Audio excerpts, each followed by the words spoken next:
Hello guys, welcome back to the channel. और आज हम एक बिल्कुल ब्रांड न्यू सीरीज शुरू करने वाले हैं जो कि है करंट अफेयर्स की, और इसको हम मंथली करंट अफेयर्स के फॉर्म में आपके सामने लेके आए हैं। और इस सीरीज का नाम हमने रखा है WWW सीरीज, यानी कि who, where and when series. तो दोस्तों, इस सीरीज के माध्यम से हम ना केवल आपको करंट अफेयर्स में जो इवेंट्स हुए हैं उनके बारे में बताएंगे, बल्कि आपको उनसे रिलेटेड जो टॉपिक्स हैं static part of the GK में, उसके बारे में भी हम डिस्कस करेंगे, रिलेटेड कंसेप्ट्स को जानेंगे। तो दोस्तों, आइए शुरू करते हैं WWW करंट अफेयर्स सीरीज को। तो इस बारी हम देखेंगे जून 2020 में जो इवेंट्स हुए हैं उनको देखेंगे और उनसे रिलेटेड कंसेप्ट्स को समझेंगे। तो दोस्तों, बेसिकली मैंने पूरे करंट अफेयर्स सेक्शन को 12 पार्ट्स में डिवाइड कर दिया है, जो कि आपके सामने है, और इनको हम जानेंगे। अब ये क्लासिफिकेशन मैंने इसलिए की है जिससे कि आपको जो रिलेटेड न्यूज़ हैं वो एक जगह मिल पाए और आपका ध्यान बार बार भटके नहीं एक टॉपिक से दूसरे टॉपिक पे जब हम शिफ्ट होंगे। तो इन कैटेगरीज में डिवाइड करके हम न्यूज़ को जानेंगे और उनके कंसेप्ट को समझेंगे कि उनके पीछे क्या कंसेप्ट था। तो बेसिकली हम ये एक वीडियो में नहीं करेंगे, इसको मैंने 3 या 4 वीडियोस में ख़त्म करेंगे हम इन सारे कैटेगरीज को। ये इसलिए करा है मैंने कि लंबी वीडियो में क्या होता है, जो लास्ट के टॉपिक हैं उसमें जो कंसंट्रेशन लेवल चाहिए वो नहीं रह पाता। तो इसी वजह से इसको हम ये 3 या 4 वीडियोस के माध्यम से सारे करंट अफेयर्स देखेंगे। तो आज हम जानने वाले हैं टॉपिक नंबर 1, इंडियन पॉलिटी से रिलेटेड करंट अफेयर्स, हिस्ट्री से related current affairs and national security and defence से रिलेटेड करंट अफेयर्स। ये आज की वीडियो में हम तीनों कैटेगरीज के करंट अफेयर्स जून 2020 के देखेंगे। तो पहले देख लेते हैं इंडियन पॉलिटी से रिलेटेड क्या क्या थे। तो पहला था डीलिमिटेशन कमीशन के बारे में एक न्यूज थी। तो ये क्या थी? The Lok Sabha speaker nominates 15 MPs to the delimitation commission. तो ये 15 MPs को नॉमिनेट किया गया है असिस्ट करने के लिए डीलिमिटेशन कमीशन को। तो ये बेसिकली डीलिमिटेशन कमीशन के मेंबर्स नहीं अपॉइंट हुए हैं, ये बेसिकली उनको हेल्प करने के लिए डीलिमिटेशन में 15 MPs को नॉमिनेट किया गया है स्पीकर द्वारा लोकसभा के। ठीक है, तो 15 MPs हैं जम्मू कश्मीर के, असम के, मणिपुर के, नागालैंड के और अरुणाचल प्रदेश के। तो ये बेसिकली असिस्ट करेंगे डीलिमिटेशन कमीशन को स्टेट्स के अंदर जो कॉन्स्टिट्यूएंसीज हैं उनके मैप को रीड्रॉ करने के लिए, उनको रीएडजस्ट करने के लिए, based on the census of 2001। तो ये हमने देखा था पॉलिटी वाली वीडियो में भी कि डीलिमिटेशन कमीशन में जो स्टेट के अंदर की कॉन्स्टिट्यूएंसीज हैं वो हम पॉपुलेशन के बेसिस पे डिवाइड करेंगे based on the census of 2001। और ये हम कब तक करेंगे? Till the first census after 2026 is release. तो इसके अंदर कौन कौन नॉमिनेट हुआ है, इंपॉर्टेंट फिगर्स जान लेते हैं। यूनियन मिनिस्टर किरण रिजिजू जी को नॉमिनेट किया गया है इसके अंदर, जो कि है minister of youth affairs and sports, और ये मिनिस्टर ऑफ स्टेट भी हैं माइनॉरिटी अफेयर्स के इंडिया के। तो इनको नॉमिनेट किया गया है। और जितेंद्र सिंह जी को नॉमिनेट किया गया है, जो कि हैं minister of personnel public grievances and pensions. और इनको साथ साथ में क्या दिया गया है? Department of atomic energy, department of space, and he is also minister of state of ministry of development of north eastern region. तो ये इनके पोर्टफोलियोज हैं, एक बार आप देख सकते हैं इनको भी। और फारूक अब्दुल्ला जी को कर रखा है नॉमिनेट इसके अंदर, जो कि नेशनल कॉन्फ्रेंस के लीडर हैं। तो ये लोग असिस्ट करेंगे डीलिमिटेशन कमीशन को, जो कि किसके अंदर बनाया गया है? डीलिमिटेशन एक्ट 2002 में। 2002 में डीलिमिटेशन एक्ट जो बनाया गया था, जो कि 4th टाइम कॉन्स्टिट्यूट करा गया था डीलिमिटेशन कमीशन आफ्टर इंडिपेंडेंस।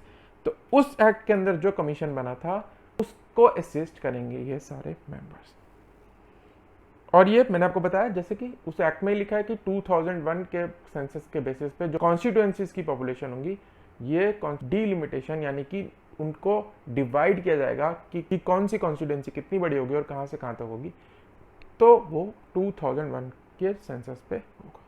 तो ये क्या था, जो 2002 में जो डीलिमिटेशन कमीशन अपॉइंट किया गया था उसने सारी स्टेट्स की डीलिमिटेशन करके एक रिपोर्ट बना दी थी कि ये नई कॉन्स्टिट्यूएंसीज का मैप ऐसे रीड्रॉ करना है सारी स्टेट्स में। अब इसके अंदर कुछ स्टेट्स रह गई थी जो कि असम, अरुणाचल प्रदेश, नागालैंड और मणिपुर नहीं थे। तो 2008 में वो सारी बाकी स्टेट्स का जो था उनकी कॉन्स्टिट्यूएंसीज को रीड्रॉ कर दिया गया था। ये 4 स्टेट्स रह गई थी। तो अब उनको रीअपॉइंट किया गया है कमीशन को इन 4 स्टेट्स के अंदर की कॉन्स्टिट्यूएंसीज के मैप को रीड्रॉ करने के लिए। तो इसके अंदर जेएनके भी जुड़ गया, क्योंकि जेएनके को हमने एक यूटी बना दिया था पिछले साल और एक लद्दाख को। तो बेसिकली जेएनके को इसलिए हमें डिवाइड करना पड़ रहा है क्योंकि ये एक यूटी जो है वो यूटी एक स्टेट लेजिस्लेचर के साथ होगी। तो इसीलिए हमें जेएनके के भी कॉन्स्टिट्यूएंसीज को डिलिमिट दोबारा करना पड़ेगा। तो ये भी इन्होंने कर दिया ऐड 4 स्टेट के साथ। तो इन 5 स्टेट और जेएनके की यूटी के लिए 2020 में फरवरी के महीने में ये कमीशन को रीअपॉइंट किया गया। और इनकी चेयरमैन कौन है, ये नाम आप याद रख लीजिए, पूछा जा सकता है factual based question, Ranjana Prakash Desai. तो ये चेयरमैन है प्रेजेंटली डिलिमिटेशन कमीशन की, जो कि इन 4 स्टेट्स और एक यूटी को डिलिमिट करेंगी कॉन्स्टिट्यूएंसीज को। ठीक है, तो ये नॉर्थ ईस्ट का मैप भी आपके सामने। अरुणाचल प्रदेश है, ईटानगर कैपिटल है, आसाम है, दिसपुर कैपिटल है, सिक्किम है, गैंगटॉक कैपिटल है, मेघालय है, शिलोंग कैपिटल है, त्रिपुरा है, अगरतला कैपिटल है, मिजोरम है, आइजवाल कैपिटल है, और मणिपुर इम्फाल कैपिटल है, और लास्टली नागालैंड कोहिमा कैपिटल है। तो ये 7 सिस्टर्स हैं, प्लस सिक्किम दिखाई है मैंने नीचे वाले मैप में, और ऊपर वाले मैप में जो न्यूली कॉन्स्टिट्यूटेड जेएनके की यूनियन टेरिटरी एंड लद्दाख की यूनियन टेरिटरी आप देख सकते हैं। अब आता है अगले टॉपिक पे, जो है सेंट्रल विस्ता रीडेवलपमेंट प्लान। ये क्या है ये जान लेते हैं। तो बेसिकली न्यूज़ आई थी कि पार्लियामेंट के किचन्स, डाइनिंग हॉल्स को रेनोवेट किया जाएगा अंडर दिस प्लान। तो ये प्लान क्या है कि government plan to reconstruct new parliament building at an estimated cost of 20,000 crore. Parliament की नई बिल्डिंग बनाई जा रही है, क्योंकि जो कैपेसिटी है प्रेजेंट पार्लियामेंट की वो रीच हो चुकी है। और अगर हमारे को एमपीस जो बढ़ाएंगे हम, ये जो प्रपोजल था कि क्योंकि पॉपुलेशन बढ़ गई है, नंबर ऑफ एमपीस जो हैं वो एक एमपी बहुत ज़्यादा पॉपुलेशन को रिप्रेजेंट कर रहा है, इसलिए नंबर ऑफ एमपीस को भी बढ़ा देना चाहिए। ये एक ऐसा प्रपोजल आया था पार्लियामेंट के पास। तो फ्यूचर को ध्यान में रखते हुए एक नई पार्लियामेंट बिल्डिंग को बनाने का ये प्रोजेक्ट है, सेंट्रल विस्टा रीडेवलपमेंट प्लान। तो इसमें देख लेते हैं आगे क्या क्या है। तो जो एग्जिस्टिंग पार्लियामेंट है ये 1920 में बनाई गई थी advent Lutyens and Herbert baker द्वारा। तो लुटियंस की डेली आपने सुना होगा बहुत ज़्यादा, तो इस तरह आप याद रख सकते हैं, एडवर्ड लुटियंस ने बनाया था और हर्बर्ट बेकर ने बनाया था और डिज़ाइन किया था पार्लियामेंट बिल्डिंग को, जो कि एग्जिस्टिंग पार्लियामेंट बिल्डिंग है 1920 में जो बनी थी। तो 100 साल पुरानी भी होगी ये बिल्डिंग, तो इसीलिए इसको एक रीडेवलपमेंट के लिए भेजा जाएगा। और ये कौन सी मिनिस्ट्री के अंदर है ये आप याद कर सकते हैं, ये पूछा जा सकता है किस मिनिस्ट्री का प्लान है। तो ministry of housing and urban affairs. तो ये याद रख लीजिए। तो ऐसे याद रख सकते हैं कि बेसिकली हाउसेज ऑफ पार्लियामेंट ही बना रही है एक तरह से ये, तो हाउसिंग मिनिस्ट्री बनाएगी, इस तरह से आप याद रख लीजिए, ministry of housing and urban affairs. अब इसमें 3 पार्ट है। एक ट्रायंगुलर बिल्डिंग बनेगी, ट्रायंगुलर शेप में बनेगी, जैसे पेंटागन है 5 पेंटागन की शेप में बनी है, तो ये बेसिकली एक ट्रायंगल की शेप में बनेगी पार्लियामेंट बिल्डिंग। और एक कॉमन सेक्रेटेरिएट होगा, कॉमन सेंट्रल सेक्रेटेरिएट बनेगा।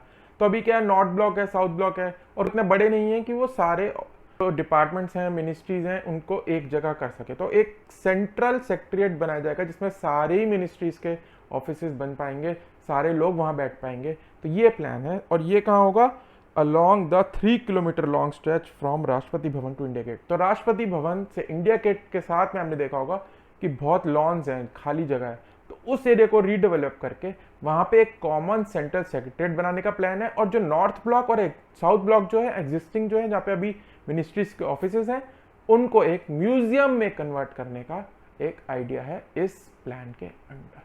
ठीक है, और ये 2024 तक कंप्लीट हो जाए।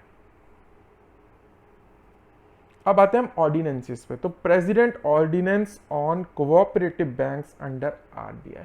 तो प्रेसिडेंट ने एक ऑर्डिनेंस इशू किया है जिसके मुताबिक जो कोऑपरेटिव बैंक्स हैं वो आरबीआई के प्रोव्यू के अंडर ला दिए गए हैं। तो अभी क्या है, कोऑपरेटिव बैंक्स जो हैं वो जो रजिस्ट्रार होता है स्टेट का उसके अंडर होते हैं और कोऑपरेटिव सोसाइटी का रजिस्ट्रार होता है उसके अंडर होते हैं। तो रखते हुए ये कहा गया कि एग्जिस्टिंग जो उनके राइट्स हैं वो तो रहेंगे, बट आरबीआई की सुपरविजन के अंडर भी ला दिया गया है, जो कि ये पहले नहीं थे। तो अब ये क्यों किया गया था ये देख लेते हैं। तो ये ऑर्डिनेंस आया था, ये न्यूज़ है। तो ये बैंकिंग रेगुलेशन अमेंडमेंट ऑर्डिनेंस 2020 का नाम दिया गया कि बैंकिंग रेगुलेशन अमेंडमेंट करना है, ऑर्डिनेंस उसका लिए निकाला गया है। तो ये किसके अंदर अमेंड करेगा एक्ट? तो बेसिकली ये एक्ट ही होता है। मैंने आपको पॉलिटी वाली वीडियोस में भी बनाया, आप उसमें भी जाके देख सकते हैं कि ऑर्डिनेंस होता क्या है। तो ऑर्डिनेंस एक बेसिकली लॉ ही है। पार्लियामेंट जो लॉ पास करती है उसी की तरह उस सेम इफेक्ट का होता है। जब पार्लियामेंट रिसेस में होती है या लग नहीं पाती तो लॉ अर्जेंटली रिक्वायर्ड होता है, तो प्रेसिडेंट ऑर्डिनेंस इशू कर सकता है। तो प्रेसिडेंट ने इशू करा है क्योंकि पार्लियामेंट लग नहीं पा रही है, और ये किसको अमेंड करेगा? बैंकिंग रेगुलेशन एक्ट 1949 को। तो ये याद रखना है कि कौन से एक्ट को ये अमेंड कर रहा है? Banking regulation act 1949। अब इसमें ऑप्शन में आपको आरबीआई एक्ट दे दिया जाएगा, नेगोशिएबल इंस्ट्रूमेंट एक्ट दे दिया जाएगा, ऐसे बैंक से रिलेटेड आपको दे दिए जाएंगे एक्ट। बट आपको याद रखना है बैंकिंग को रेगुलेट करने वाला एक्ट यानी कि बैंकिंग रेगुलेशन एक्ट को अमेंड किया है इस ऑर्डिनेंस ने। और इसमें क्या है? All urban cooperative banks and multi state cooperative banks under the supervision of RBI to protect the interest of depositors. Depositors के इंटरेस्ट को ध्यान में रखते हुए यह डिसीजन लिया गया। अब ये क्यों लिया गया? आप जानती हैं पीएमसी बैंक में जो हुआ है पिछले साल, डिपॉजिटर्स का इतना पैसा डूबा है उस बैंक के अंदर और क्या क्या लिंक्स निकले हैं उसमें हाई, वो डिपॉजिटर्स के इंटरेस्ट को प्रिवेंट करने के लिए ये एक ऑर्डिनेंस इशू किया गया। तो अर्जेंट नीड थी इसकी, इस समय पार्लियामेंट लग नहीं पा रही थी, तो ये कंडीशन सेटिस्फाई कर रही थी ऑर्डिनेंस को इशू करने के लिए, तो ऑर्डिनेंस इशू किया गया। बेसिकली गवर्नेंस को इंप्रूव करेगा इन बैंक्स की, प्रोफेशनलिज्म लाएगा इनके अंदर, और इनको एक्सेस टू कैपिटल मिल जाएगा जो गवर्नमेंट इनको देती है, टाइम टू टाइम बैंक्स को देती है, तो उसके लिए भी ये एलिजिबल हो जाएंगे। और लेकिन ये एग्जिस्टिंग जो पावर्स हैं स्टेट रजिस्ट्रार्स की अंडर स्टेट कोऑपरेटिव लॉस वो रहेंगी ऑलरेडी, तो डबल सुपरविजन हो गया बेसिकली।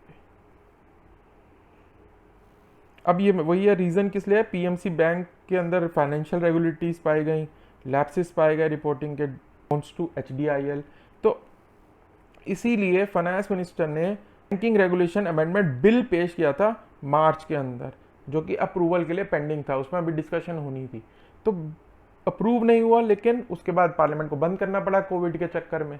तो इसीलिए under article 123 of the Indian constitution, ये हमने पॉलिटी वाली सीरीज में पढ़ा है प्रेसिडेंट की पावर्स वाली वीडियो में, प्रेसिडेंट प्रोमुलेट कर सकता है ordinances during the recess of the parliament, जब पार्लियामेंट लग नहीं रही है।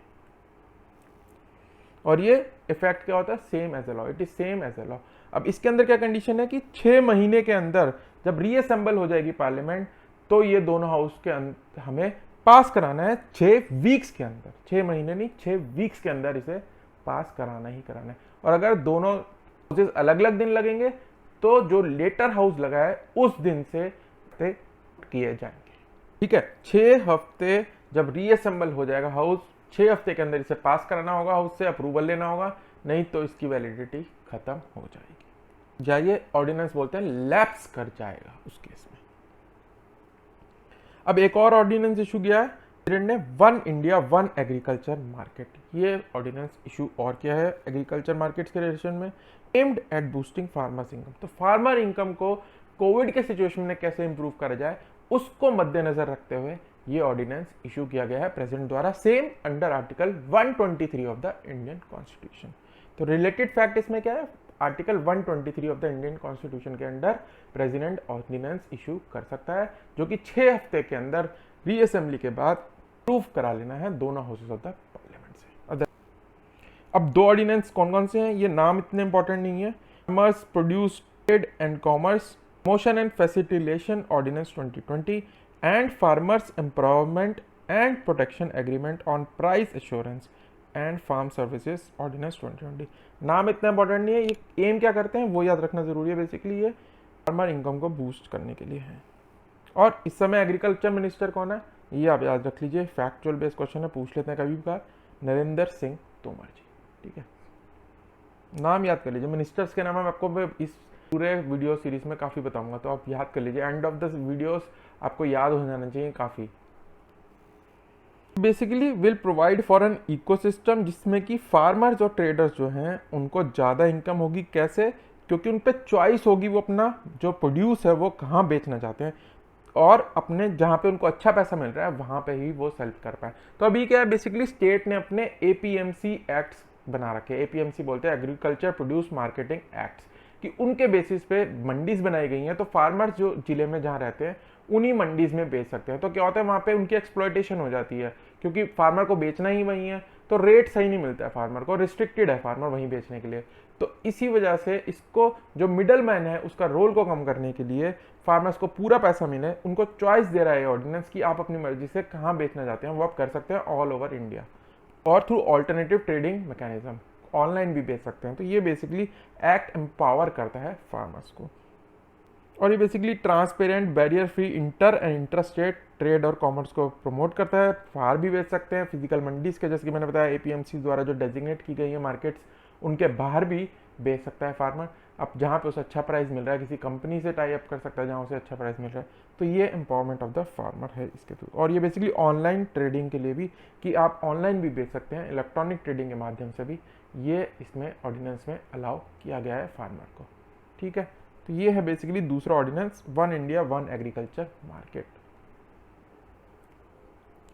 अगला पॉलिटी में सेंट्रल संस्कृत यूनिवर्सिटीज बिल।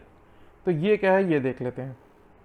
तो parliament passes central Sanskrit universities bill, ये मार्च की न्यूज़ है। इस वीडियो में मैंने पुरानी भी इंक्लूड करी क्योंकि हमारी फर्स्ट सीरीज है, तो थोड़े पुरानी न्यूज़ आइटम्स भी जो इंपॉर्टेंट है एग्जामिनेशन पॉइंट ऑफ व्यू से, वो मैंने अपने हिसाब से इसमें ज़रूर ऐड करी हैं।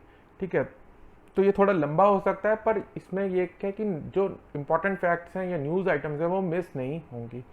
तो इस बिल के अंदर क्या था, अपग्रेड किया गया है 3 डीम्ड यूनिवर्सिटीज़ को इनटू सेंट्रल यूनिवर्सिटीज़। जो 3 संस्कृत यूनिवर्सिटीज़ थी, जो डीम्ड यूनिवर्सिटीज़ थी, उनको सेंट्रल यूनिवर्सिटीज़ का दर्जा दे दिया गया है। तो कौन कौन सी हैं वो नाम पूछे जा सकते हैं, तो तीनों नाम याद कर लीजिए आप। ये राष्ट्रीय संस्कृत संस्थान, ये न्यू दिल्ली में है। श्री लाल बहादुर शास्त्री राष्ट्रीय संस्कृत विद्यापीठ, ये भी न्यू दिल्ली में है। और आखिरी है राष्ट्रीय संस्कृत विद्यापीठ तिरुपति, ये है तिरुपति में। तो तिरुपति कौन सी स्टेट में है ये आप लोग मुझे कमेंट सेक्शन में बताइए। ठीक है, उस स्टेट का सीएम कौन है वो भी बताइए। तो अभी मैं आपको एक और फैक्ट बता देता हूँ कि ह्यूमन रिसोर्स डेवलपमेंट मिनिस्टर है रमेश पोखरियाल निशांक, ये उनका राइटिंग नेम है, पेन नेम बोलते हैं इसे, निशांक। तो रमेश पोखरियाल जी हैं हमारे यूनियन एचआरडी मिनिस्टर। ठीक है, मिनिस्टर आपको बताऊंगा मैं साथ साथ, आपको याद करने, मैंने आपको जैसे पहले बताया। ठीक है, अब आ जाते हैं आखिरी टॉपिक पे पॉलिटी से जो है हम आज डिस्कस करेंगे, राज्यसभा इलेक्शन। तो अभी जून में राज्यसभा इलेक्शंस किए गए हैं कुछ सीट्स के लिए, उनके बारे में देख लेते हैं और उनसे रिलेटेड फैक्ट देख लेते हैं कि कॉन्स्टिट्यूशन में क्या फैक्ट्स उससे रिलेटेड है इन राज्यसभा इलेक्शन से। तो as per article 83 of the Indian constitution, Rajya Sabha dissolve नहीं की जा सकती। राज्यसभा एक परमानेंट हाउस है। लोकसभा डिसॉल्व की जा सकती है जब यूनियन एग्जीक्यूटिव जो है वो कॉन्फिडेंस लूज कर जाए लोकसभा का, लेकिन राज्यसभा एक परमानेंट हाउस है, वो डिसॉल्व नहीं किया जा सकता। तो उसके मेंबर्स कैसे बदलेंगे फिर, तो उसका प्रोविजन भी कॉन्स्टिट्यूशन में दिया है। ये मैं आपको पॉलिटी वाली वीडियो में बता चुका हूं, जिसको कि आप देख सकते हैं, लिंक आपकी स्क्रीन पे फ्लैश कर रहा है, उसको क्लिक करके। तो 1/3 मेंबर्स हर 2 साल बाद रिटायर होंगे, तो इस हिसाब से 6 साल बाद पूरे नए मेंबर्स हो जाएंगे। तो 1/3 मेंबर्स शैल रिटायर एवरी 2nd ईयर। और 2020 के इलेक्शन में 73 सीट्स थी अप फॉर ग्रैब्स, जिसमें कि 55 सीटें का डिसीजन हो चुका था 26 मार्च को ही। 37 सीट इलेक्ट हो गई थी अनअपोज, मतलब उनके सामने कोई नहीं खड़ा हुआ था तो इलेक्शन की जरूरत नहीं थी, तो वो 37 पीपल ऑटोमेटिकली इलेक्ट हो चुके थे। अब जो बची थी उनको कोविड के चक्कर में पोस्टपोन करना पड़ा और उनके इलेक्शन कराए गए 19 जून 2020 को।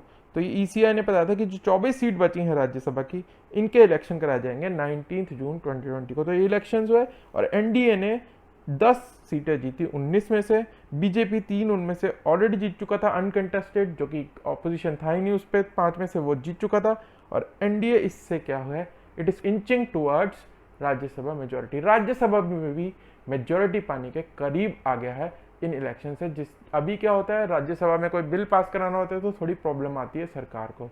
तो जैसे कि हमने देखा था एक बिल के लिए जिसको मनी बिल करके पास करा लिया गया था राज्यसभा में, तो उस पर कॉन्ट्रोवर्सी हो गई थी कि मनी बिल है कि नहीं। तो राज्यसभा को कंट्रोल करने के लिए, उसमें अपने मेंबर्स ज़्यादा करने के लिए, मेजॉरिटी के पास आने के लिए ये इलेक्शन इंपॉर्टेंट रहे, और एनडीए जो है वो inching closure towards the majority number in the Rajya Sabha. तो अब हम आते हैं सेकंड कैटेगरी पे जो हमने डिफाइन की थी, हिस्ट्री पे आते हैं। तो अब आप सोचेंगे कि हिस्ट्री कैसे करंट अफेयर्स का पार्ट हो सकती है। तो बेसिकली कभी कभार यूपीएससी या एसएससी उन इवेंट्स को पूछ लेते हैं जिनकी एनिवर्सरी होती है, जिनकी जैसे 100th एनिवर्सरी है, या किसी गोल्डन जुबली है, या 25 ईयर्स हो गए हैं, या 50 ईयर्स हो गए हैं, 75 ईयर्स हो गए हैं, तो उनको पूछ लेती है इवेंट्स में कि वो क्या थे। तो वो इवेंट्स भी हम देख लेते हैं। मैंने इस वीडियो के लिए 2 शॉर्टलिस्ट करे हैं, तो देखते हैं। तो पहला है खिलाफत मूवमेंट। तो ये बेसिकली 1920 की एक मूवमेंट है इंडियन इंडिपेंडेंस की। उसके बारे में जानेंगे हम कि ये क्या थी। अब ये इंपॉर्टेंट क्यों है, क्योंकि 100 साल हो गए हैं इसे 2020 में। तो इसके बारे में आज जान लेते हैं। तो इट स्टार्टेड इन 1920 और ये इंडियन मुस्लिम मूवमेंट थी टू रिस्टोर द खलीफा ऑफ द ऑटोमन एम्पायर। तो ये खलीफा था जो मुस्लिम्स उसको बहुत रेवर करते थे। सुन्नी मुस्लिम जो थे वो एक खलीफा को बहुत मानते थे, और ये ऑटोमन एम्पायर जो कि प्रेजेंट डे टर्की है, वहाँ पे था ये प्लेस्ड, वहाँ का एक तरह से राजा कह लीजिए आप। और ये बेसिकली जो वर्ल्ड वॉर हुई थी उसमें ये हारने वाली साइड्स में था। तो क्या हुआ, वॉर खत्म हो गई तो एक ट्रीटी की गई वॉर के खत्म होने के बाद। तो ट्रीटी के अंदर इनको इल ट्रीट किया गया और बेसिकली टर्की को एक सेकुलर स्टेट बनाने की ओर लाया गया। तो मुस्लिम्स इससे बहुत खफ आते हैं इंडिया में भी, क्योंकि वो खलीफा को बहुत ज़्यादा मानते थे। इसी वजह से जो ट्रीटी ऑफ सर्व्स थी, ये याद रखनी है, ट्रीटी ऑफ सर्व्स, जो बेसिकली ये ऑटोमन एम्पायर और जो विनर्स थे वर्ल्ड वॉर 1 के, उनके बीच हुई थी कि युद्ध के खत्म होने के बाद वर्ल्ड ऑर्डर कैसे होगा और टर्की को क्या क्या कंडीशंस माननी पड़ेंगी विनर्स की। तो ये थी ट्रीटी ऑफ सर्व्स। तो इसके अंदर जो उनके साथ ट्रीटमेंट किया गया उसके अगेंस्ट बेसिकली जो इंडियन मुस्लिम्स थे वो बहुत नाराज थे, उसके अगेंस्ट थी ये बेसिकली खिलाफत मूवमेंट। अब इसको सोचा गया कि इसको नेशनल लेवल पे लिया जाए और इंडियन नेशनल स्ट्रगल से जोड़ दिया जाए, तो इस मूवमेंट का इफेक्ट बढ़ जाएगा।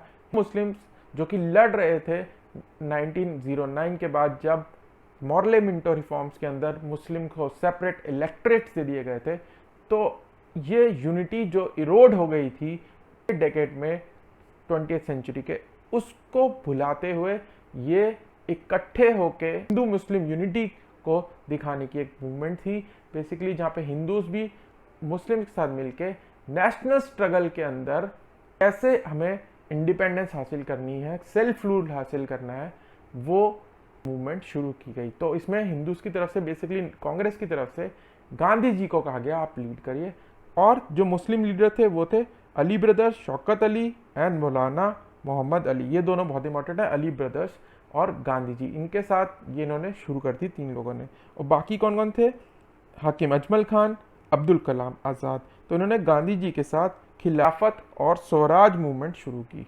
ठीक है, तो बेसिकली मोटिव क्या था, खलीफा के साथ जो ट्रीटमेंट हुआ उसको सही करो, क्योंकि ब्रिटिश विनर्स थे तो उनको कहा, प्रेशर करा गया कि आप उन्हें ठीक करो।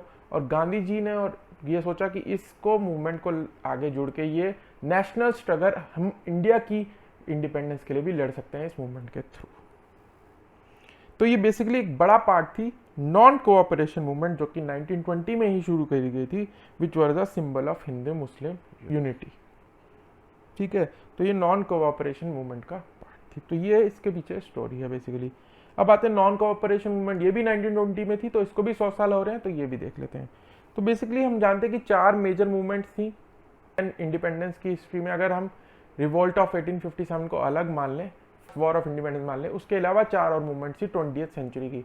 तो पहली थी फर्स्ट डेकेड में जो कि थी स्वदेशी मूवमेंट, फिर सेकेंड डेकेड में ये 1920 में थी, ये थी नॉन कोऑपरेशन मूवमेंट, फिर 1930s के अराउंड जो हुई वो थी सिविल डिसोबीडियंस मूवमेंट, और लास्ट में हुई थी द क्विट इंडिया मूवमेंट 1942। तो बेसिकली हम 4 ये मेजर मूवमेंट्स मानते हैं जो हमारी इंडिपेंडेंस स्ट्रगल में हम ब्रिटिशर्स के अगेंस्ट। तो 1920 में 5 सितंबर को ये लॉन्च की गई थी नॉन कोऑपरेशन मूवमेंट।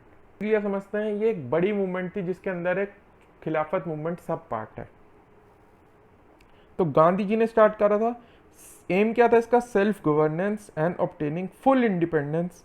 कि कांग्रेस ने अपनी ब्रिटिश की जो सपोर्ट दी गई थी ब्रिटिशर्स को वर्ल्ड वॉर के दौरान, ब्रिटिश को सपोर्ट करा था इन्होंने कि हम ब्रिटिश एम्पायर का पार्ट हैं तो हमें ब्रिटिशर्स की साइड से लड़ना चाहिए। और जो अपोजिशन थे ब्रिटिशर्स के वर्ल्ड वॉर में, वो बेसिकली दिखाया गया कॉलोनिज्म के प्रतीक थे। तो उनको खत्म करने के लिए ये कहा गया कि हमें ब्रिटिशर्स को सपोर्ट करना चाहिए।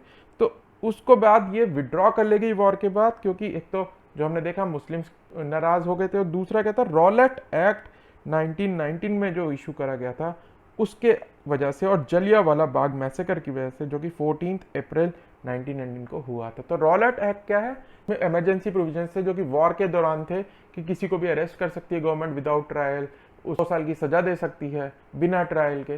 तो ये इमरजेंसी प्रोविजन से उसको एक्सटेंड कर दिया गया था जबकि वॉर खत्म हो गई थी उसके बावजूद। तो इसको अनजस्ट माना गया, इस वजह से ये एक रीजन बना नॉन कोऑपरेशन मूवमेंट का स्टार्ट होने का। और इसमें क्या कहा गया कि हम वो चीजें जो ब्रिटिश एम्पायर को सपोर्ट कर रही है उनको चलाने में, उनकी इकोनॉमी में, उनको हम बंद करेंगे, उनको यूज नहीं करेंगे। ब्रिटिश इंडस्ट्रीज के कुछ सामान नहीं खरीदेंगे, ब्रिटिश एजुकेशनल इंस्टीट्यूट में हम स्टूडेंट्स नहीं भेजेंगे, अपने स्वदेशी अपने कॉलेज जो खोले हैं उसमें अपने बच्चों को भेजेंगे। बेसिकली बहिष्कार करेंगे ब्रिटिश गुड्स एंड इंस्टीट्यूशंस का। और इसमें सेल्फ रिलायंस को प्रमोट किया गया, जैसे कि आप समझ सकते हो आत्मनिर्भर आज के ज़माने में, कि सेल्फ रिलायंस, कि हम खादी यूज़ करेंगे, जो ब्रिटिश का क्लॉथ है जो चाहे सस्ता भी है हम वो बाय नहीं करेंगे, जो चरखे से बना थोड़ा महंगा है पर इंडियन ने बनाया है उसको यूज़ करेंगे। तो ये इसमें एक इम्पॉर्टेंट पार्ट बना, सेल्फ रिलायंस। और ये ख़त्म कैसे हुई? चौरी चौरा इंसिडेंट, ये भी इंपॉर्टेंट है, पूछ सकते हैं। चौरी चौरा इंसिडेंट क्या था?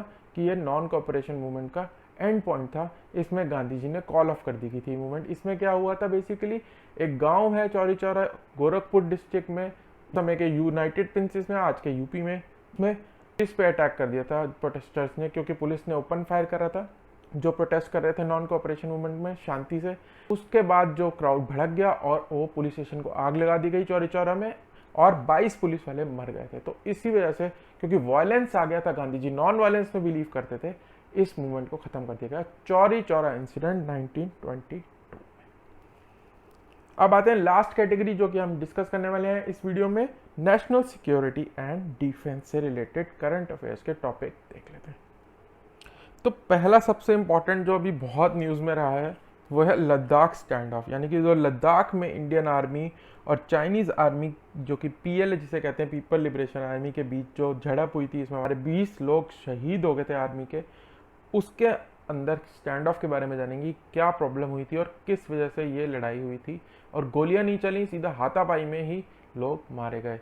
तो ये देख लेते हैं कि पहले एलएसी क्या है, या इसको क्या कहते हैं, लाइन ऑफ एक्चुअल कंट्रोल। इसको आप एलओसी से कंफ्यूज मत करिए, ये एलओसी नहीं एलएसी है, L line of actual control. तो बेसिकली एलएसी क्या है? It's the demarcation line that separates Indian control territory और चाइनाज कंट्रोल टेरिटरी। जो चाइना की कंट्रोल में है टेरिटरी स्काई चीन के साथ, और इंडिया की जो टेरिटरी जहाँ पे कंट्रोल है इंडिया का, उसको कहते हैं एलएसी। तो देख लेते हैं, ये जो लाइन आपको दिख रही है ये है बेसिकली एलएसी। तो यहाँ पे आप देख सकते हैं कि स्काई चीन और लद्दाख के बीच में जो डिमार्केशन है इसको कहते हैं एलएसी। और ये जो है ये है हमारी एलओसी, जो कि इंडिया और पाकिस्तान ऑक्यूपाइड कश्मीर के बीच में जो डिमार्केशन है उसको कहा जाता है एलओसी। और यहाँ से आगे इंटरनेशनल बॉर्डर शुरू हो जाता है पाकिस्तान के साथ। तो बेसिकली ये है डिमार्केशन, ठीक है। अब इसके अंदर 3 पार्ट्स में डिवाइड किया गया है इंडिया और चाइना के बॉर्डर को। तो देख लेते हैं, 3 सेक्टर्स हैं, अरुणाचल प्रदेश और सिक्किम, हिमाचल और उत्तराखंड जिसको कि मिडल सेक्टर बोलते हैं, और लद्दाख वाला सेक्टर जो हम मैप में देख रहे हैं ये है western sector of India China border. और जो फर्स्ट हमने पढ़ा अरुणाचल प्रदेश और सिक्किम, ये है ईस्टर्न सेक्टर, ठीक। तो पहले मैं आपको मैप पे दिखाता हूँ कि ये ईस्टर्न सेक्टर और मिडल सेक्टर कहाँ है। तो ये देखिए, ये अरुणाचल प्रदेश है, ये सिक्किम है, तो ये चाइना है। तो ये वाला जो सेक्टर है दिस इज कॉल्ड ईस्टर्न, ये वाला हिमाचल और उत्तराखंड वाला ये है मिडल, और ये है लद्दाख वाला जो कि एलएसी वाला है, ये है हमारा basically western sector of the LAC, ठीक। ठीक है, तो हमने सेक्टर्स देख लिया। अब ये इसमें लड़ाई कहाँ कहाँ हुई, किस किस जगह पंगा हुआ, कहाँ कहाँ हाथापाई हुई। तो बेसिकली गालवान वैली आपने बहुत सुना होगा, गालवान ये मैंने आपको मैप पे दिखाया, यहाँ हुई, फिर पैंगोंग लेक पे हुई, फिर डैमचौक में हुई। इन 3 जगह पे हुई है जो कि हाथापाई हुई है। तो पूरे ही इस सेक्टर में हुई है। और ये किस लिए हुई है, तो बेसिकली हम चाइनीज़ का कहना है कि हम इंफ्रास्ट्रक्चर डेवलप कर रहे हैं अपनी साइड पे, जो कि हमें बेसिकली एक्सेस देगा फॉरवर्ड पोस्ट पे बेस कैंप से। इसके प्रोटेस्ट में चाइना ने अपने जो आर्मी है, पीपल लिबरेशन आर्मी, उनको आगे भेज दिया और वो बहुत पास आ गए LAC के। तो बेसिकली हम गालवान वैली में एक ब्रिज जो कंस्ट्रक्ट कर रहे थे, वो हमें दौलत बेग ओल्डी, जो मैंने आपको यहाँ दिखाया है, बहुत ही करीब है ये काराकोरम पास के। तो हमें काराकोरम पास तक पहुँचने का ईजी रास्ता मिल जाए, तो हमने एक वहाँ पे रोड और ब्रिज का निर्माण कर रहे थे। उसके प्रोटेस्ट में चाइनीज़ ने कहा, जबकि वो खुद अपनी साइड जो कि एस्काई चेन वो कहते हैं, वहाँ पे वो ऑलरेडी इंफ्रास्ट्रक्चर डेवलप इतना कर चुके हैं और इतने सालों से करते आ रहे हैं। तो ये एक हिपोक्रेटिक स्टेटमेंट थी चाइनीज़ की। ठीक है, तो ईस्टर्न सेक्टर बेसिकली एक मैकमोहन लाइन बनी थी 1949 में। ब्रिटिश इंडिया और चाइनीज़ के बीच में एक एग्रीमेंट हुआ था, जो कि चाइनीज़ टेरिटरी और इंडियन टेरिटरी को डिमार्केट करती है, वो थी मैकमोहन लाइन। और ये ब्रिटिश इंडिया के प्रोविंसेस और चाइनीज़ के बीच में थी डिमार्केशन। ठीक है, तो अब इसमें समझने वाली बात क्या है कि जो ईस्टर्न सेक्टर है उसमें ज़्यादा कंट्रोवर्सी नहीं है। बेसिकली चाइना अरुणाचल को क्लेम करता है, पर वहाँ इतनी लड़ाई नहीं होती है। लेकिन जो मिडल सेक्टर है वो सबसे लीस्ट कंट्रोवर्शियल है। इसका मतलब क्या है कि हिमाचल और उत्तराखंड में कोई ज़्यादा डिस्प्यूट होता नहीं है। सबसे ज़्यादा डिस्प्यूट कहाँ होता है, वेस्टर्न सेक्टर में, लद्दाख रीजन में, जो कि अभी हुआ। तो मैकमोहन लाइन शिमला एग्रीमेंट हुआ था ब्रिटिशर्स और चाइनीज़ के बीच में, ब्रिटिश इंडिया प्रोविंसेस। तो अब इसमें क्या बात है, चाइनीज़ कहते हैं कि जो जम्मू कश्मीर था that was not part of British India, वो ब्रिटिश इंडिया का प्रोविंस नहीं था, वो बेसिकली एक प्रिंसली स्टेट थी। इस वजह से वहाँ पे मैकमोहन लाइन जो है वो लोग नहीं मानते हैं और वो कहते हैं कि जहाँ हम बैठे हैं वो हमारा एरिया है, एस्काई चेन पूरा हमारा है। तो वो डिस्प्यूटेड मानते हैं उसको। और इंडिया पूरा जो है मैकमोहन लाइन को एक्सेप्ट करती है और कहती है कि मैकमोहन लाइन के हिसाब से आपने हमारी टेरिटरी पे कब्जा किया हुआ। तो ये बेसिकली डिस्प्यूट है। अब इससे related fact, Radcliffe line, India और पाकिस्तान के बीच में जो डिमार्केशन है उसको कहा गया है रैडक्लिफ लाइन। तो 1947 में एक रैडक्लिफ कमीशन बनाया गया था, जिसके अकॉर्डिंग इंडिया और वेस्टर्न पाकिस्तान, जो कि प्रेजेंट डे पाकिस्तान है, और इंडिया और ईस्टर्न पाकिस्तान, जो कि प्रेजेंट डे बांग्लादेश है, उनकी बाउंड्रीज को डिमार्केट किया गया था रैडक्लिफ लाइन में। तो आज की डेट में हम सिर्फ ये मानते हैं रैडक्लिफ लाइन क्या है, इंडिया और पाकिस्तान को जो डिमार्केट करती है, डिवाइड करती है। तो चाइनीज ने क्या करा, 6,000 ट्रूप्स अपने बढ़ा दिए गालवान और पैंगोंग लेक में। उसके रिस्पॉन्स में हमने भी अपने ट्रूप्स वहाँ पे उसी प्रोपोर्शन में बढ़ा दिए। चाइनीज़ का कंसर्न क्या था कि इंडिया का जो एफर्ट है उनको कैचअप करने का बॉर्डर इंफ्रास्ट्रक्चर के टर्म्स में, जो कि हमारे बेस कैंप को अपनी फॉरवर्ड पोस्ट, जो कि एक्चुअल लाइन पे हैं, जो एक्चुअल फॉरवर्ड पोस्ट हैं बॉर्डर पे, वो कनेक्ट करेंगी, जो कि हमारे ट्रूप्स हैं बेस कैंप से आसानी से पहुंच सके फॉरवर्ड पोस्ट पे।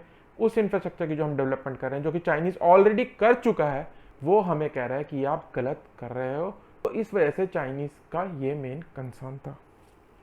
तो ऑब्जेक्शन क्या था कि पैंगोंग सो में एक फिंगर सिस्टम है। एक्चुअली क्या है, पैंगोंग सो एक है लेक, तो लेक के आसपास जो पहाड़ हैं वो फिंगर्स की फॉर्म में बीचेस टाइप बनाती हैं।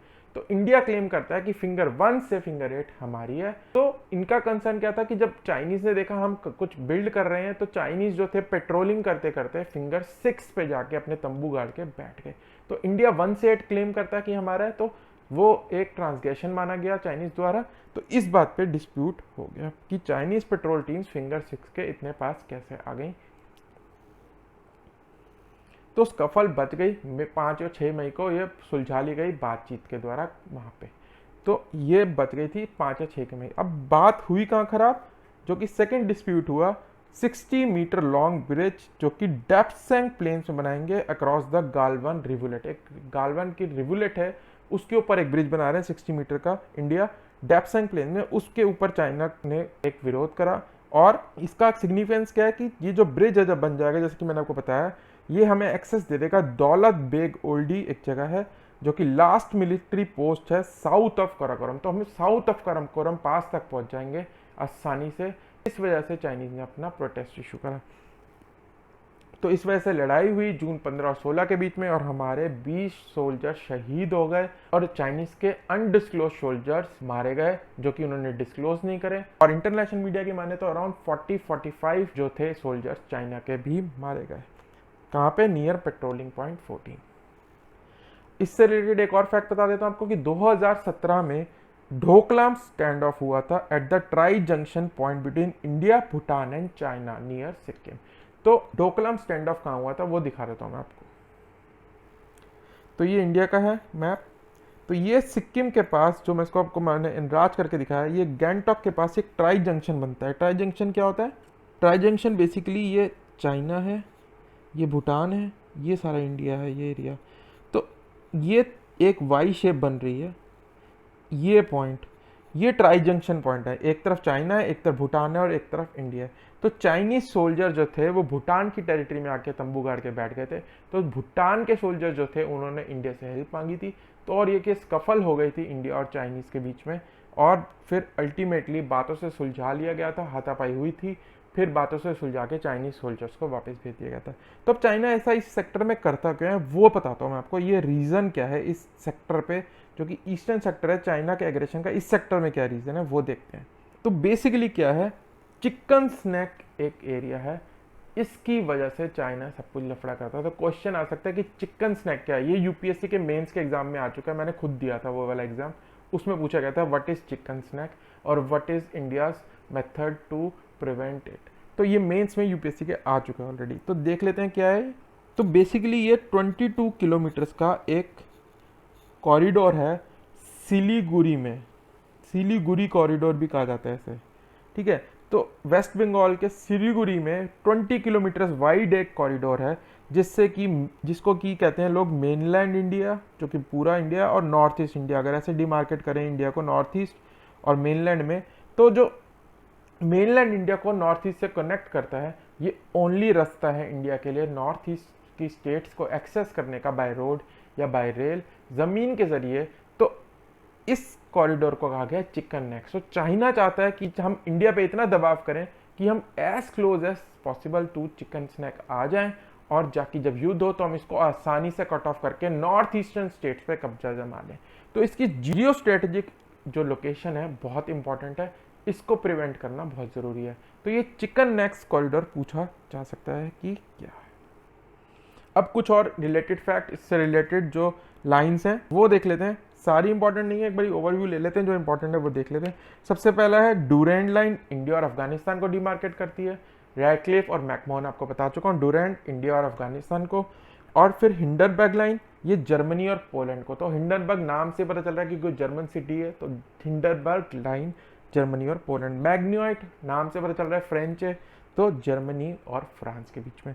और मैनरहाइम लाइन रशिया और फिनलैंड के बीच में।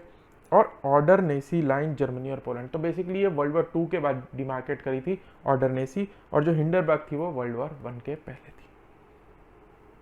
ये पैरेलल्स बहुत इंपॉर्टेंट है। अब ये पैरेलल्स क्या है ये देखते हैं, ये याद कर लीजिए, आप स्क्रीनशॉट ले लीजिए इनका, ठीक है। तो ये पैरेलल्स बेसिकली लॉन्गिट्यूड्स को डिफाइन करते हैं कि लॉन्गिट्यूड्स जो हैं उनके नाम है। तो 17 पैरेलल क्या है, 17 डिग्री नॉर्थ लैटिट्यूड। लैटिट्यूड क्या होता है, हॉरिजॉन्टल लाइन जो कि हम ग्लोब पे बनाते हैं इमेजिनरी डायरेक्शंस के लिए। तो 17th नॉर्थ मतलब इक्वेटर के ऊपर 17 डिग्री जो है, ये पैरेलल जो है लॉन्गिट्यूड जो है, ये किसको डिवाइड करता है, नॉर्थ एंड साउथ वियतनाम। तो ये याद कर लीजिए। 38 डिग्री पैरेलल, 38 डिग्री नॉर्थ है, ये नॉर्थ और साउथ कोरिया को डिमार्केट करता है ये। और 49 पैरेलल यूएसए और कनाडा को डिमार्केट करता है। तो बेसिकली ये लैटिट्यूड्स हैं। तो अब इसको याद कर सकते हैं। 17th पैरेलल क्या है, थोड़ा हमारे साउथ ईस्ट में है वियतनाम, तो ये 17 डिग्री है, कम है। ज़्यादा थोड़ा ऊपर कौन सा है, नॉर्थ कोरिया साउथ कोरिया, तो ये 38 डिग्री है। और सबसे ऊपर कनाडा और अमेरिका का बॉर्डर है, तो 49 डिग्री पैरेलल हो गया। तो ये याद करना बहुत आसान है, ठीक है। अब आते हैं अगली न्यूज़ आइटम में जो कि रिलेटेड ही है। 59 Chinese app band in India. तो 59 ऐप्स को इंडिया ने बैन कर दिया है, जो कि मेजरली इनमें से थी TikTok, UC browser, SHAREit, WeChat और बहुत सारी थी। ये ज़्यादा थी इंपॉर्टेंट जो मैंने आपको बताई हैं। अब एज पर माइटी क्या है, MEITY, ministry of electronics and information technology. तो इसके जो मिनिस्टर हैं इंचार्ज, वो आप नाम मुझे कमेंट्स में बताइए कि कौन है, ठीक है। मिनिस्टर्स हम याद कर लेंगे इस सीरीज के थ्रू। तो citing the sovereignty and integrity of India को खतरा है, इस वजह से गवर्नमेंट ने इनको टेम्परेरीली बैन किया है और इनसे कुछ क्वेश्चंस पूछे जाएंगे, अगर उनका आंसर सही देंगे तो इनको दोबारा अलाउ कर देंगे। पर अभी नेशनल सिक्योरिटी को देखते हुए इनको बैन कर दिया गया है और गूगल प्ले स्टोर से इनको हटा दिया गया है। और बेसिकली ये चाइना के डिजिटल सिल्क रूट को एक बहुत बड़ी ब्लो है, क्योंकि ये रेवेन्यू ख़त्म करती है इन कंपनीज का, और इंडिया एक बहुत बड़ी कंज्यूमर मार्केट्स है इन ऐप्स के लिए, तो बहुत सारा पैसा मिलता है चाइना को इसके थ्रू। तो वो फॉरेन एक्सचेंज कट ऑफ हो जाएगी अगर इन ऐप्स को बंद कर दिया जाएगा। तो डिजिटल सिल्क रूट बनाना जाता है। पुराना सिल्क रूट था जो कि चाइना को यूरोप से कनेक्ट करता था, तो उसी बेसिस पे BRI यानी बेल्ट एंड रोड इनिशिएटिव के दौरान ये चाइना लैंड से अपने ईस्ट कोस्ट को यूरोप से कनेक्ट करना चाहता है और बाय सी ऑल्सो ये करना चाहता है। तो ये बेल्ट एंड रोड इनिशिएटिव है, ये जीपिंग की बहुत एक महत्वाकांक्षी योजना है जिससे ये कनेक्ट करना चाहता है, वर्ल्ड पे रूल करना चाहता है। तो वैसे ही एक डिजिटल सिल्क रूट भी है जिसके थ्रू ये अपनी एप्स के थ्रू वर्ल्ड को रूल करना चाहता है। तो इन एप्स को झटका लगा है ये एप्स के बैन होने से, ठीक है। अब ऐप क्या होती है ये जान लेते हैं। एप्लीकेशन सॉफ्टवेयर बोलते हैं उसको, शॉर्ट फॉर्म ऐप है। तो इसका होता है इट इज अ प्रोग्राम और a group of program designed for end users to perform specific task. तो एक प्रोग्राम है या एक ग्रुप ऑफ प्रोग्राम है जो कि कुछ स्पेसिफिक टास्क परफॉर्म करता है, जो उसे यूज करता है। फॉर एग्जाम्पल एक PUBG ऐप है तो उसका काम क्या है, गेम, तो उसका एंड स्पेसिफिक टास्क क्या है, एक गेमिंग ऐप है तो गेमिंग करना उसका काम है। और म्यूजिक ऐप है, म्यूजिक ऐप का क्या काम है, गाने सुनाना। तो एक स्पेसिफिक टास्क को इनकम्प्लिश करती हैं ऐप। अगला इससे रिलेटेड है, तो PM क्विट्स वीबो, यानी PM मोदी ने वीबो पे अपना अकाउंट डिलीट कर दिया। तो ये जान लेते हैं वीबो क्या है और PM ने ऐसा क्यों किया। तो वीबो बेसिकली एक फेसबुक की तरह चाइना का एक सोशल नेटवर्किंग साइट है, फेसबुक की तरह, क्योंकि वहाँ पे अलाउड नहीं है फेसबुक वगैरह यूज करना। तो वीबो एक कंपनी है जो चलती है वहाँ पे। तो एज पर वीबो डिप्लोमेसी, जब PM 2015 में चाइना गए थे तो उन्होंने वीबो डिप्लोमेसी नाम दिया था कि उन्होंने एक अकाउंट खोला था। क्यों? क्योंकि चाइनीज पीपल से वो डायरेक्टली इंटरेक्ट करना चाहते थे और चाइनीज में कुछ लिखा था उन्होंने अपनी पहली पोस्ट में, पीपल ऑफ चाइना को एड्रेस किया था। तो वीबो डिप्लोमेसी को ये एंड करता है। PM ने लद्दाख स्टैंड ऑफ को देखते हुए अपना अकाउंट यहाँ से डिलीट कर दिया गया और 115 पोस्ट उन्होंने जो प्लेस की थी पिछले 5 सालों में वो सारी डिलीट कर दी गई, ठीक। अगला 6 Rafale jets to reach India by 27 July. अब ये इंपॉर्टेंट है कि रफाल जेट्स आ रहे हैं हमारे पास 6। तो रफाल क्या है वो जान लेते हैं। तो Rafale basically manufactured by Dassault aviation. ये पूछा जा सकता है, बहुत इंपॉर्टेंट है कि कौन मैन्युफैक्चर करता है रफाल को। तो ये फ्रेंच कंपनी है, फ्रांस की एक कंपनी है डसॉल्ट एविएशन। ये बनाती है French twin engine multi role fighter aircraft. तो ये 4th प्लस जनरेशन बोलते हैं। अभी तक बेस्ट जो प्लेन है वो 5th जनरेशन US क्लेम करता है हमने बनाया है, उससे ये और 4th जनरेशन और 5th जनरेशन के बीच का एक प्लेन है रफाल। तो इसको 4 प्लस जनरेशन कहा गया है। ये कॉम्बैट में यूज किया जाता है, मल्टी रोल में। इसका मतलब होता है गस्ट ऑफ विंड और बर्स्ट ऑफ फायर। और ये फ्रेंच में ओरिजिन हुआ है, इसका फ्रांस में ओरिजिन हुआ है और इंट्रोड्यूस्ड इन 2001 में इसको इंट्रोड्यूस किया गया था। IAF इसको यूज करता है, इंडियन एयरफोर्स, कतार एंड इजिप्ट। और ये अपनी कैलिबर जो है, अपनी परफॉर्मेंस जो है ये ऑलरेडी युद्ध क्षेत्र में दिखा चुका है। कहाँ का? अफगानिस्तान में, क्योंकि फ्रांस जो था वो यूनाइटेड फोर्सेस जो थी वहाँ पे अफगानिस्तान में भेजी गई थी, उसका एक पार्ट था। तो वहाँ यूज़ किया गया इसे, लीबिया में, माली में, इराक में और अब सीरिया में भी इसे यूज़ कर रहा है France. India signed an inter governmental agreement sign किया था इंडिया ने फ्रांस की गवर्नमेंट के साथ। कितने? 36 रफाल जेट्स का at the cost of 58,000 crore. तो 36 जेट्स हमें मिलेंगे। 2016 में साइन किया गया था। पिछले साल राजनाथ सिंह जी गए थे खुद फ्रांस एक डिलीवरी लेने, उन्होंने पूजा भी की थी एक रफाल जेट की, आपको याद होगा विजुअल अगर आपको याद है तो ये बेसिकली उसका पहला लॉट आ रहा है। 6 जेट्स इंडिया में आ रहे हैं 27 जुलाई तक। तो ये पहला स्क्वाड्रन जो आएगा वो कहाँ प्लेस किया जाएगा? अंबाला एयरफोर्स स्टेशन पे। तो अंबाला बेसिकली नॉर्थ इंडिया में एक बहुत इंपॉर्टेंट एयरफोर्स स्टेशन है हरियाणा में, और ये बेसिकली दोनों पाकिस्तान और चाइना को कंट्रोल करने में हेल्पफुल है, क्योंकि ये बहुत ज़्यादा स्ट्रेटेजिकली प्लेस्ड है, बहुत ज़्यादा पास है दोनों बॉर्डर से, इसलिए ये यहाँ पहला स्क्वाड्रन इसका प्लेस किया जाएगा। अगला, रफाल के साथ साथ हमने Su-30 कुछ और ऑर्डर कर दिए हैं। तो रफाल तो आएगा आएगा, हमने Su-30 जो कि एक रशियन एयरक्राफ्ट है, और MiG-29 हमने ऑर्डर कर दिए हैं रशिया से। तो बेसिकली देख लेते हैं न्यूज़ क्या है।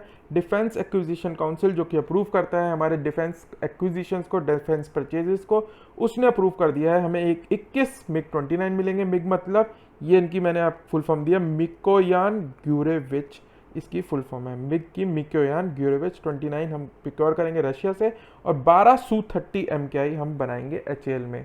अब ये कैसे है देख लेते हैं। तो मिग हम परचेज करेंगे रशिया से, और Su-30 हम बनाएंगे HAL में, हिंदुस्तान एरोनॉटिक्स लिमिटेड। तो ये क्वेश्चन आ सकता है कि कौन बनाएगा Su-30, हिंदुस्तान एरोनॉटिक्स लिमिटेड। और पहला कॉन्ट्रैक्ट इसका हमने Su-30 कहाँ से बाय किया था, रशिया से। हमने इसका साइन किया था 1996 में, और ये कहाँ गया था, इर्कुत्स्क रशिया में। तो इस जगह को आप याद कर सकते हैं कि पहली बार हमने यहाँ से साइन किया था। और दिसंबर 2000 में हमने इनको कॉन्टैक्ट किया था दोनों कंट्रीज के बीच में for license production of Su-30 MKI India में।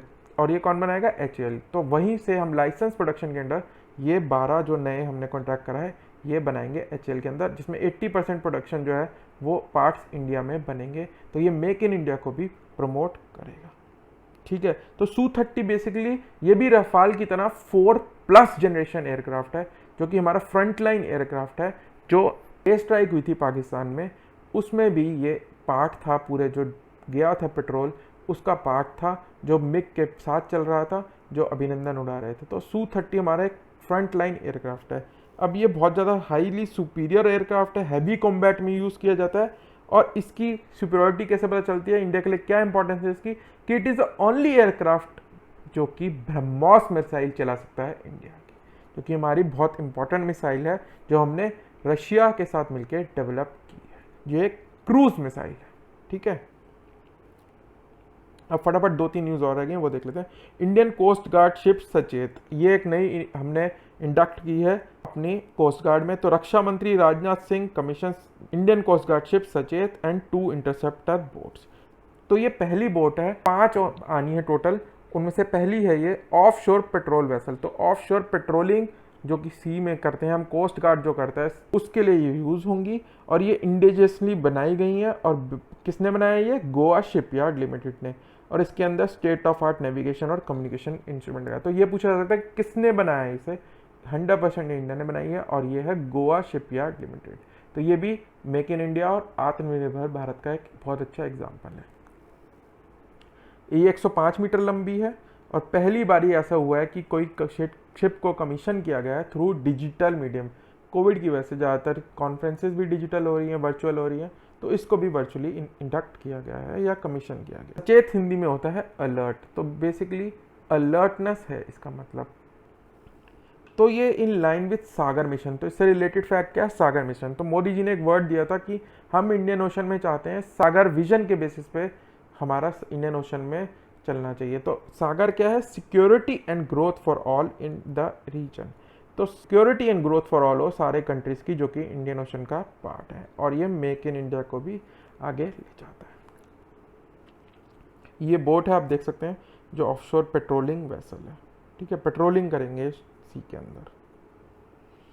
अब आ जाते हैं मारीच, इसको इंडक्ट किया गया है इंडियन नेवी ने। तो मारीच बेसिकली क्या है वो जान लेते हैं, डायरेक्टली पूछेंगे। सचेत क्या है, तो इंडियन कोस्ट गार्ड शिप है, ऑफशोर पेट्रोलिंग वेसल है। मारीच क्या है, basically advance torpedo defence mechanism. Torpedo का एंटी टॉर्पीडो सिस्टम है ये। अगर टॉर्पीडो क्या होता है, बेसिकली एक मिसाइल होती है जो कि शिप और सबमरीन से चलाई जाती है, जो कि पानी में चल सकती है। तो ये टॉर्पीडो मैंने आपको दिखाई है पिक्चर के अंदर। तो इसको एंटी, यानी ये अगर किसी शिप की तरफ आ रही है, इसको बीच में कैसे फोड़ना है, इससे कैसे बचना है शिप को, वो सिस्टम एक शिप पे लगाया जाएगा। तो ये एक सिस्टम है, तो ये बनाया गया DRDO द्वारा। तो ये पूछा जा सकता है मारीच क्या है, anti advance torpedo defence system है, इसको बनाया गया DRDO द्वारा। और ये इनकमिंग टॉर्पीडोज को डिटेक्ट कर सकता है, लोकेट कर सकता है और उनको ख़त्म कर सकता है। इंडिजिनस डेवलपमेंट है इसमें, वही मेक इन इंडिया और आत्मनिर्भर, और capable of being fired from all frontline ship. तो ये हर फ्रंटलाइन शिप पे लगा दिया जा सकता है, इसमें कोई अलग से स्पेसिफिकेशन की ज़रूरत नहीं है, हम हर शिप पे से लगा पाएंगे। और इसको बना कौन रहा है, BEL। तो ये याद रखना है, वो HAL बना रहा है Su-30 MKI, और BEL बना रहा है मारीच सिस्टम। लास्ट टॉपिक आज का, bridge Devika and Puneja inaugurated. तो 2 ब्रिज हमने इनॉग्रेट किए हैं, कहाँ पे किए हैं और किसने किए हैं देख लेते हैं। यूनियन मिनिस्टर जितेंद्र सिंह ने इनॉग्रेट करे हैं ये 2 पुल, Devika and Puneja, in Udhampur and Doda district respectively. तो ये पूछा जा सकता है देविका और पुनेजा क्या है, तो ये ब्रिज है और ये किसने इनॉग्रेट करे हैं, जितेंद्र सिंह जी ने। तो ये कौन है जितेंद्र सिंह जी, किस चीज़ के मिनिस्टर हैं, मैं आपको ऑलरेडी वीडियो में पहले बता चुका हूँ, ठीक है। तो ये देख वर्चुअल इनॉग्रेशन हुई थी सेम। ट्रैफिक कंजेशन को कम करेगा उधमपुर में देविका, आर्मी के कॉन्वॉयज और व्हीकल्स की मूवमेंट में हेल्प करेगा देविका, और ये BRO ने जस्ट 1 साल के अंदर ही बना दिया बॉर्डर रोड्स ऑर्गेनाइजेशन ने। और पुनेजा ब्रिज जो है ये स्ट्रैटेजिकली ज़्यादा इंपॉर्टेंट है, सिर्फ 50 मीटर का ब्रिज है, लेकिन ये इंपॉर्टेंट क्या है कि ये डोडा, किश्तवाड़ और रामबन डिस्ट्रिक्ट कश्मीर के जो हैं उनको कनेक्ट करेगा पठानकोट से without actually going through Jammu. तो एक ऑल्टरनेट रूट मिल जाएगा डोडा पहुंचने का, किश्तवाड़ और रामबन डिस्ट्रिक्ट में पहुंचने का पठानकोट से। तो ये इसलिए स्ट्रेटेजिकली इंपॉर्टेंट है। इससे रिलेटेड फैक्ट, 2015 में अटल सेतु हमने इनॉग्रेट करा था नियर पठानकोट, जो कि 592 मीटर्स का था और ये केबल ब्रिज था, रावी रिवर के ऊपर था। तो ये पूछा जा सकता है कि अटल ब्रिज क्या है, तो ये बेसिकली एक केबल्ड ब्रिज है रिवर रावी के ऊपर, ये भी स्ट्रेटेजिकली इंपॉर्टेंट है। तो दोस्तों ये था हमारा पहला पार्ट जून के करंट अफेयर्स का WWW सीरीज में। अगले वीडियो में हम जानेंगे सेकंड पार्ट में इंटरनेशनल रिलेशंस, जो कि बहुत ही इंटरेस्टिंग टॉपिक है और इसके अंदर बहुत ही इंटरेस्टिंग मैं आपको रिलेटेड कंसेप्ट्स भी बताऊंगा, इंटरनेशनल ऑर्गेनाइजेशंस के बारे में बताऊंगा, तो वो आप मिस नहीं कीजिएगा। तो दोस्तों अगर आपने हमारे चैनल अभी तक सब्सक्राइब नहीं किया है तो प्लीज़ सब्सक्राइब कर लीजिए हमारे चैनल को and do hit the bell icon, जिससे कि आने वाले वीडियोस की नोटिफिकेशन आपको मिलती रहे। तो दोस्तों अगर आपको ये वीडियो पसंद आया है तो प्लीज़ लाइक बटन को दबाइए, वही हमारा एक ओनली रिवॉर्ड है। And don't forget to share it with your friends, जिससे कि वो भी इस करंट अफेयर सीरीज का फायदा उठा सके और अपनी प्रिपरेशन को अच्छे से आगे बढ़ा सके। तो दोस्तों अगले वीडियो में मिलेंगे इंटरनेशनल रिलेशन से करंट अफेयर्स के साथ, तब तक के लिए bye bye and happy learning.